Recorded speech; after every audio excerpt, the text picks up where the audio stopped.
Pernahkah Anda bertanya-tanya, di tengah gempuran retail raksasa, gimana nasib toko-toko kecil? Nah, hari ini kita akan bedah sebuah strategi jitu yang ternyata bisa bikin para retail kecil ini bukan cuma bertahan, tapi justru jadi pemenang. Pertanyaannya simple tapi krusial. Gimana caranya toko kecil di ujung jalan bisa melawan hipermarket segede gaban? Kedengarannya mustahil kan? Tapi ternyata jawabannya ada di kekuatan persatuan. Yuk kita gali lebih dalam. Oke, sebelum kita bahas solusinya, kita harus paham dulu medannya. Seperti apa sih perjuangan yang dihadapi para retail independen ini setiap harinya? Coba kita bayangkan jadi pemilik toko kecil.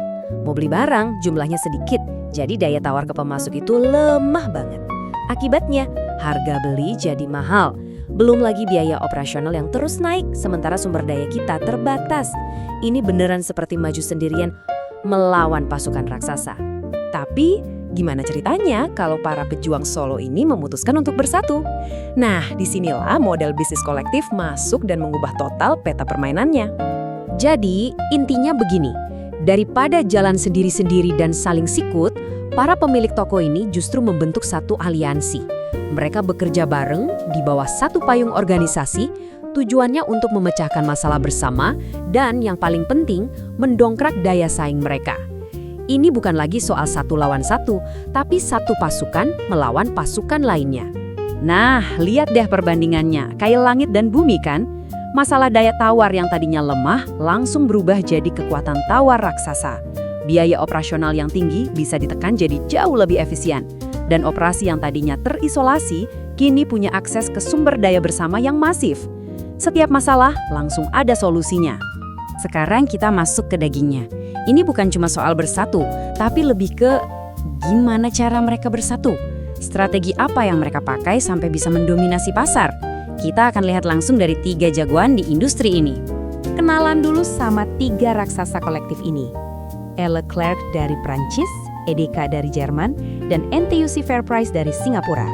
Modelnya memang sedikit beda-beda. Leclerc itu murni kumpulan pengusaha independen.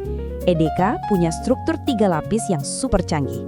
Dan Fairprice ini unik, dikelola sangat profesional di bawah naungan serikat pekerja. Tapi DNA mereka sama, kekuatan kolektif. Oke, strategi kunci yang pertama, dan ini adalah fondasinya, kuasai penuh rantai pasok. Gimana caranya? Dengan memangkas semua perantara yang nggak perlu, langsung potong kompas. Lihat deh perbedaannya, drastis banget. Jalur lama itu kan berbelit-belit, dari pabrik ke perantara, ke grosir, baru ke toko. Tiap pos ini pasti ambil untung, yang bikin harga akhir jadi bengkak. Nah, jalur kolektif ini ibaratnya bikin jalan tol. Dari pabrik, langsung ke kantor pengadaan mereka, lalu ke toko.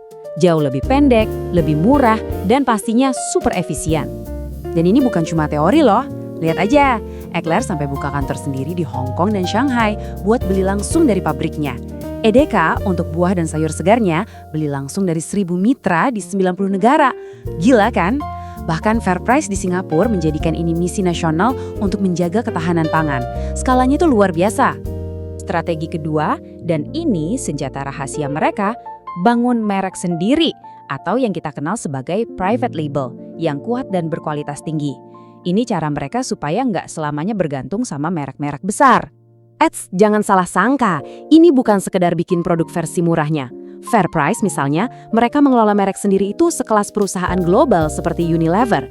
Produk mereka wajib menang uji buta alias blind test melawan merek terkenal. Dan harganya harus minimal 15% lebih murah. Disiplin banget. Leclerc bahkan merambah ke produk non-makanan seperti tekstil untuk mengontrol biaya impor. Jenius. Lanjut ke strategi ketiga.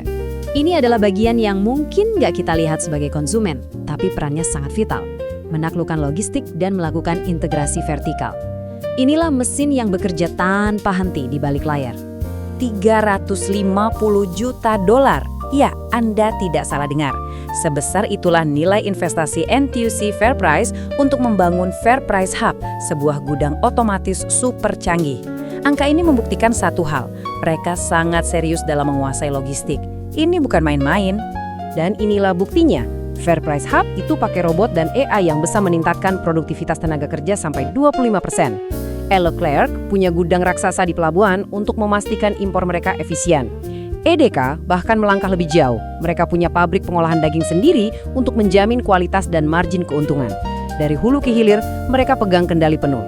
Nah, kalau ketiga strategi tadi digabungkan, hasilnya adalah sesuatu yang tak ternilai, ketangguhan.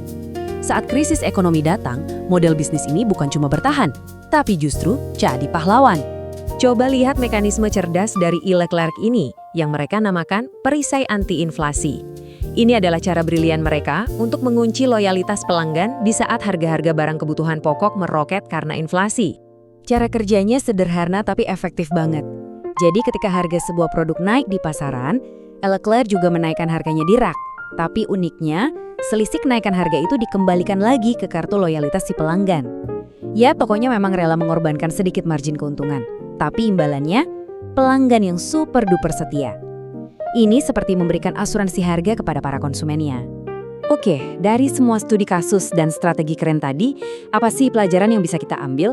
Apa resep atau cetak biru kesuksesan yang bisa ditiru oleh para peritel independen di luar sana? Ada 4 pelajaran utama. Pertama, kedaulatan aset. Pegang kendali penuh atas pengadaan, logistik, dan produksi Anda sendiri. Kedua, struktur hibrida. Gabungkan kekuatan skala nasional untuk negosiasi harga, tapi tetap pertahankan kelincahan lokal untuk dekat dengan pelanggan. Ketiga, profesionalisasi. Rekrut talenta terbaik untuk mengelola bagian-bagian rumit seperti IT atau manajemen produk. Dan yang terakhir, misi ganda. Seimbangkan antara mencari keuntungan dengan tanggung jawab sosial untuk melindungi konsumen. Dan kita tutup dengan kutipan yang sangat pas dari CEO FairPrice.